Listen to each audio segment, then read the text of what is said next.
बिस्मिल्लाहिर्रहमानिर्रहीम। अस्सलाम वालेकुम डियर स्टूडेंट्स, उम्मीद करता हूँ कि आप सब खैरियत से होंगे। आज का टॉपिक जो हम डिस्कस करने जा रहे हैं केमिस्ट्री चैप्टर नंबर 4 क्लास 9 का coordinate covalent bond. Dear student, ये एक बहुत ही इंपॉर्टेंट लॉन्ग क्वेश्चन है और इसके अंदर से बहुत से शॉर्ट्स बन सकते हैं। आइए हम अपने टॉपिक की तरफ चलते हैं कि कोऑर्डिनेट कोवेलेंट बॉन्ड क्या होता है।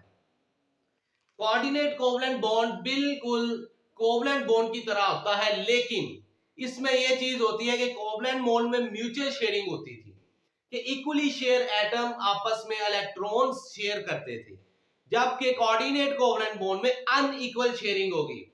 एक एटम अपना लोन पेयर देगा और दूसरा एटम उस लोन पेयर को एक्सेप्ट कर लेगा और इनके दरमियान बनने वाला बॉन्ड कोऑर्डिनेट कोवेलेंट बॉन्ड होगा। आइए जरा, it is the type of covalent bonding in which bond pair of electron is donated by one bonded atom only।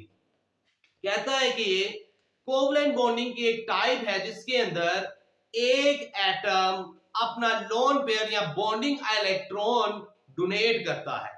इसमें एक ही डोनेट करेगा, एक एटम ही डोनेट करेगा। जब एक एटम डोनेट करेगा तो अगला जो बॉन्ड बनाने वाला एटम है, जाहिर सी बात है, वो एक्सेप्ट करेगा उस चीज को, ठीक है।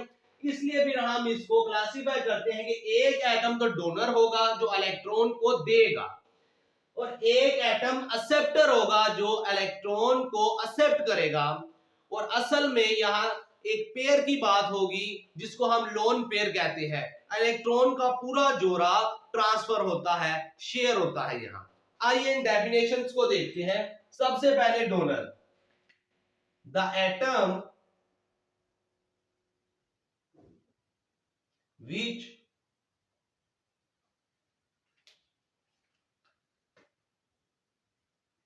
Donate the electron pair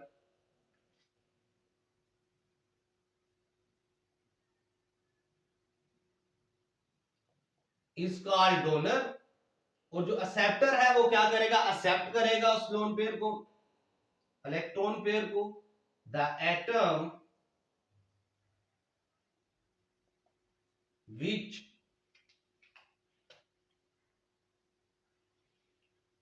accept the electron pair।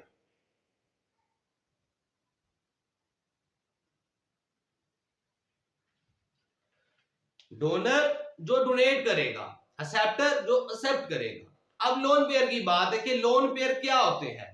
Dear student, दो टर्म्स को याद करें, एक है बॉन्ड पेयर और एक है lone pair.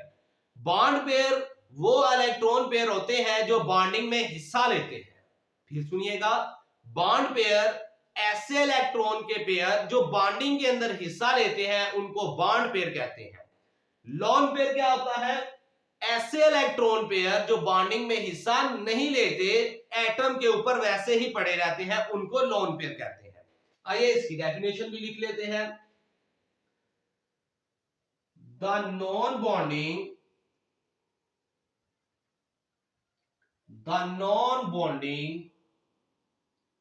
electron pairs available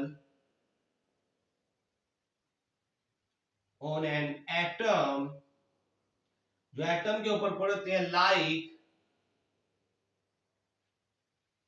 one lone pair on nitrogen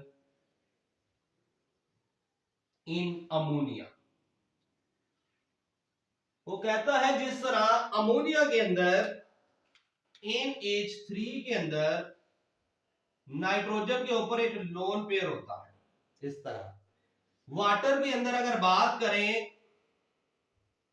तो ऑक्सीजन के ऊपर दो लोन पेयर होते हैं।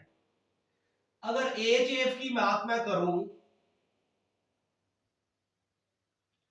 तो फ्लोरीन के ऊपर 3 लोन पेयर होते हैं। आपकी टेक्स्ट बुक के अंदर सिर्फ ये एग्जांपल दी हुई है, ये मैंने लिख दी है, ये नोट कर लीजिएगा। देखें, लोन पेयर ऐसे इलेक्ट्रॉन पेयर जो बॉन्डिंग में हिस्सा नहीं लेते, नॉन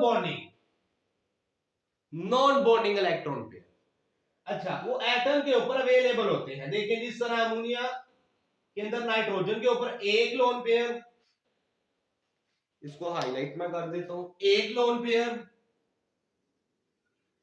ऑक्सीजन के ऊपर दो लोन पेयर, फ्लोरीन के ऊपर तीन लोन पेयर। देखिए ये बॉन्डिंग में हिस्सा नहीं ले रहे, ये वैसे ही एटम के ऊपर अवेलेबल है, मौजूद है। ये था हमारा लोन पेयर।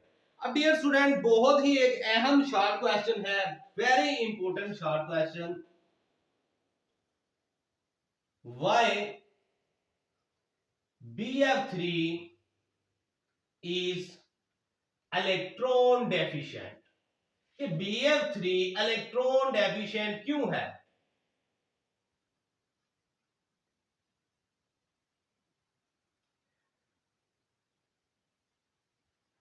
डियर स्टूडेंट, जब हमने इस चैप्टर को स्टार्ट किया था, सबसे पहला जो मैंने क्वेश्चन करवाया था इस चैप्टर का वो ये था कि why do atom form a bond?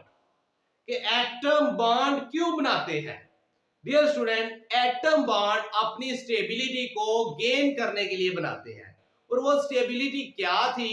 वो स्टेबिलिटी ये थी कि उसके वैलेंस शेल के अंदर 8 इलेक्ट्रॉन होने चाहिए, यानी कि वो ऑक्टेट रूल को फॉलो करना चाहिए। डियर स्टूडेंट, जब बोरोन ने फ्लोरीन के साथ बॉन्डिंग की, BF3 बना, तो देखा गया ये अभी भी इलेक्ट्रॉन डेफिशिएंट है। बॉन्डिंग हो जानी थी तो इसको स्टेबल होना चाहिए था, ऑक्टेट रूल को फॉलो करना चाहिए था, लिहाजा इसने फॉलो नहीं किया, तो ये एक हाइपोवेलेंट है। हाइपोवेलेंट उसको कहते हैं जिसमें 8 इलेक्ट्रॉन से कम इलेक्ट्रॉन हो, और हाइपरवेलेंट उसको कहते हैं जिसमें 8 इलेक्ट्रॉन से ज्यादा इलेक्ट्रॉन हो बॉन्डिंग के अंदर। अब देखते हैं डियर स्टूडेंट, ये देखें, ये बी,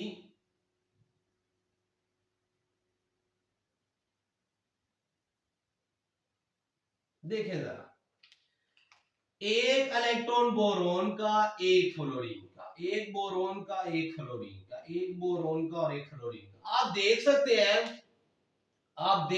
हैं 2 2 4 2 6 इलेक्ट्रॉन इसके पास हैं जो बॉन्डिंग के अंदर हिस्सा ले रहे हैं। इसको अभी भी 2 इलेक्ट्रॉन की जरूरत है अपनी स्टेबिलिटी को गेन करने के लिए, ऑक्टेट रूल को फॉलो करने के लिए। तो हम ये लिख सकते हैं BF3 is electron deficient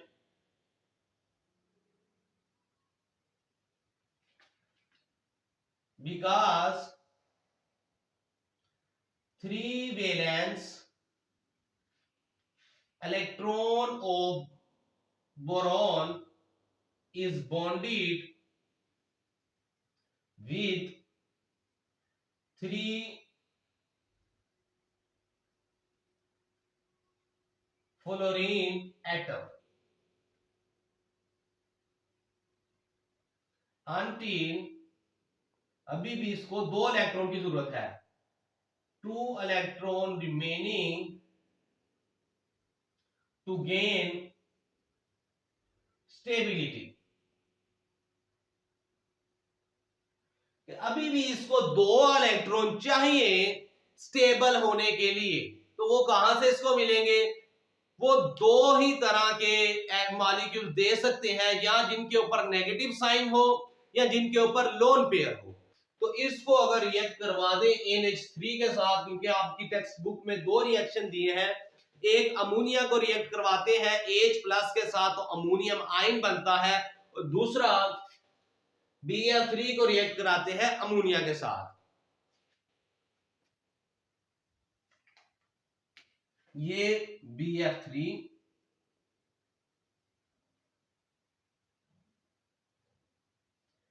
plus ये हमारे पास NH3,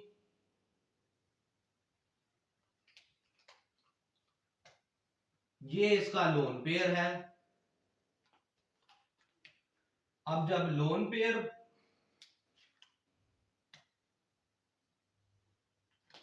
अमोनिया का लोन पेयर जो है, अमोनिया कहता है भाई मैं अमीर तरीन बंदा हूं, मेरे पास एक लोन पेयर है, BF3 स्टेबिलिटी पूरी नहीं कर पा रहा, ये लो मेरे से एक इलेक्ट्रॉन नहीं पूरे का पूरा जोड़ा लो, इलेक्ट्रॉन पेयर लो, पूरे का पूरा लोन पेयर अपना दे देता है इसको।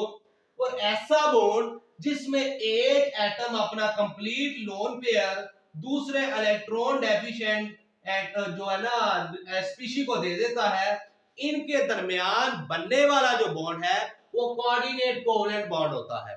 ठीक से सुनिए, ऐसा बॉन्ड जो एक लोन पेयर देने की वजह से इलेक्ट्रॉन डेफिशिएंट स्पीशी को बने कोऑर्डिनेट कोवलेंट बॉन्ड कहलाता है। आइए जरा, इसने अपना पूरा का पूरा लोन पेयर दे दिया, इसके बाद क्या बनेगा, बी एफ एफ एफ, ठीक हो गया। ये आप इसको ओपन ना करके लिखें या NH3 भी लिख लें तो कोई मसला नहीं, ऐसे भी लिख लें कोई मसला नहीं, ठीक है। अब देखिएगा, इसने अपना लोन पेयर इसको दे दिया तो इनके दरमियान बनने वाला बॉन्ड क्या होगा, कोऑर्डिनेट कोवलेंट बॉन्ड होगा। कौन सा बॉन्ड होगा, वो कोऑर्डिनेट कोवलेंट बॉन्ड होगा। और डियर स्टूडेंट, एक बात आपने याद रखनी है कि कोऑर्डिनेट कोवलेंट बॉन्ड को एरो से रिप्रेजेंट करते हैं, इट इज रिप्रेजेंटेड बाय